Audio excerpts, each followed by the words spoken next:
Tout a commencé par un simple pagne oublié dehors. Aujourd'hui, je dors avec la lumière allumée. Et si tu penses que c'est juste une histoire de linge, tu n'es pas prêt pour ce que tu vas entendre. Je m'appelle Noëlla. Et ce que je vais te raconter, personne dans mon quartier ne veut plus en parler. Mais moi, je le fais pour te prévenir. Pour que tu n'aies jamais à vivre ce que j'ai vécu. Tout a commencé une nuit ordinaire, il y a 6 mois. Je venais de laver mes vêtements, comme chaque vendredi. J'avais étendu mes habits derrière la maison, sur la corde qui traverse les 3 vieux arbres, au fond de la cour.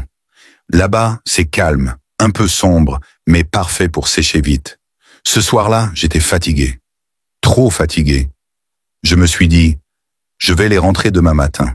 Il ne va pas pleuvoir. Et j'ai dormi. Mais au réveil, j'ai senti que quelque chose avait changé. Pas dans la météo, pas dans la maison, dans l'air. Il y avait une odeur bizarre. L'odeur d'un tissu resté trop longtemps enfermé, mêlé à autre chose. Quelque chose que je ne connaissais pas. Un parfum vieux, ancien. Je suis sorti dans la cour. Il faisait encore frais. Les habits m'étaient là, apparemment normaux. Mais en décrochant mon vieux pagne bleu, j'ai senti un frisson. Glacé. Je l'ai regardé et j'ai remarqué une trace noire, comme un dessin, mais flou.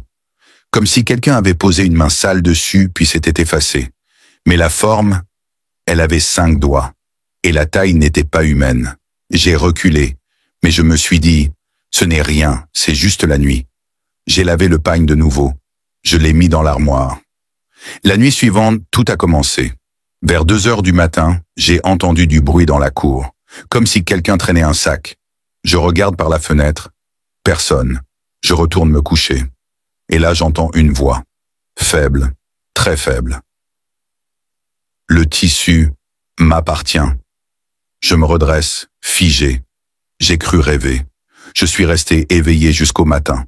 Le jour suivant, en ouvrant l'armoire, j'ai senti un courant d'air froid sortir. Je te jure. Et le pagne était mouillé. Je l'avais lavé. Il était sec. Comment? Je l'ai laissé. Je suis sorti. J'ai essayé de ne pas y penser. Mais les jours suivants, chaque nuit, la même voix. Rends-le-moi. Et chaque matin, le pagne devenait plus lourd, plus humide, plus froid. Un soir, je me suis confié à ma voisine, une vieille femme qu'on appelle Maman Rosalie. Elle ne sort jamais sans sa croix et parle toujours à voix basse. Quand je lui ai dit ce que je vivais, elle m'a regardé longtemps. Puis elle a dit, « Tu as laissé un vêtement dehors, n'est-ce pas? La nuit. » J'ai dit oui. Elle a fermé les yeux, puis elle a murmuré, « Cette cour, ces 3 arbres derrière chez toi, c'est un ancien lieu. Les anciens y faisaient des rituels. Tu n'aurais jamais dû tendre quelque chose là-bas, surtout pas la nuit. Les esprits y rôdent, et si l'un d'eux s'accroche à un tissu, il ne partira pas tant qu'on ne le libère. » J'ai eu la chair de poule. Elle m'a dit de brûler le pagne, sans jamais le toucher à main nue, et surtout de ne plus jamais laisser un habit dehors après le coucher du soleil. Mais j'étais têtu. Je me suis dit, ce sont des histoires de vieux. Elle exagère. Alors, j'ai gardé le pagne. Je l'ai enfermé dans une valise, au fond du placard. La nuit suivante, je n'ai pas dormi. Des pas dans la maison, des chuchotements. Et le pire, le pagne était étalé au milieu de ma chambre. Je l'avais enfermé. Cette fois, j'ai hurlé. Le lendemain, je l'ai pris avec une pince et je l'ai mis au feu. Il a brûlé vite, très vite, trop vite, comme s'il attendait ça. Depuis ce jour, la voix a cessé. Mais moi, je ne suis plus la même. Je dors toujours la lumière allumée.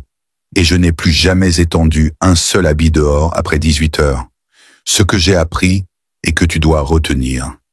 Avant, je croyais que laisser un habit dehors, c'était juste une négligence. Rien de grave. Mais ce que j'ai vécu m'a appris une chose. La nuit n'est pas vide, et le tissu, c'est plus qu'un vêtement. C'est un objet qui absorbe l'énergie, l'humidité, la mémoire. Si tu le laisses dehors, tu ne sais pas ce qui s'y attache. Toi, tu ne vois qu'un t-shirt, mais eux, ils y voient une porte. Et certaines portes, une fois ouvertes, ne se referment pas facilement. Tu as déjà laissé un habit dehors toute la nuit. Raconte un commentaire. Moi, je ne suis plus jamais tranquille depuis cette nuit-là. Partage cette histoire à quelqu'un qui pense que ce n'est pas grave de laisser un tissu dehors. Qu'il sache que parfois, ce n'est pas ce qu'on voit qui nous fait du mal. Abonne-toi pour d'autres histoires vraies, étranges et pleines de vérités cachées. Ce que tu ignores peut te poursuivre.